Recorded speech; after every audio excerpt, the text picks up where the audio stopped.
ఏం లేదు, మా డాడీని కలవడానికి వెళ్ళాము. ఆయన డోర్స్ అవన్నీ లాక్ చేసుకొని లోపల ఉన్నారు. ఆ లేడీ కూడా అక్కడే ఉంది. మేము ఆయనతో మాట్లాడడానికి వెళ్దాం మాట్లాడడానికనే కాదు, మా డాడీతో కలిసి ఉన్నామని మేము వెళ్ళాము. బట్ మేము మెసేజెస్ చేసినా, ఫోన్ కాల్స్ చేసినా ఆయన లిఫ్ట్ చేయలేదు, దేనికి రెస్పాండ్ అవ్వలేదు.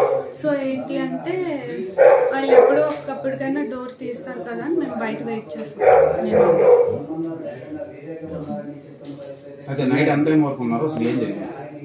నైట్ యాక్చువల్లీ నేను ఆఫ్టర్నూన్ 3 నుంచి నైట్ 1:30, 2 వరకు ఉన్నాను. బట్ వాళ్ళు ఎవరు రెస్పాండ్ అవుతారేమో అని మేము వెయిట్ చేసాం. అట్లీస్ట్ మా డాడీ అయినా నా పిల్లలు బయట ఉన్నారు కదా, లోపల పిలుస్తారనేమో అయినా వెయిట్ చేసాం. బట్ ఏం రెస్పాన్స్ లేదు. ప్రధాన కారణం ఏంటి మీ ఫాదర్ రెస్పాండ్ అవ్వకపోవడం? ఆ లేడీ ఆమెతో ఉండడమే రెస్పాండ్ అవుతుంది. చాలా మంత్స్ అవుతుంది. లాస్ట్ ఇయర్ నుంచి దూరంగానే ఉంటుంది.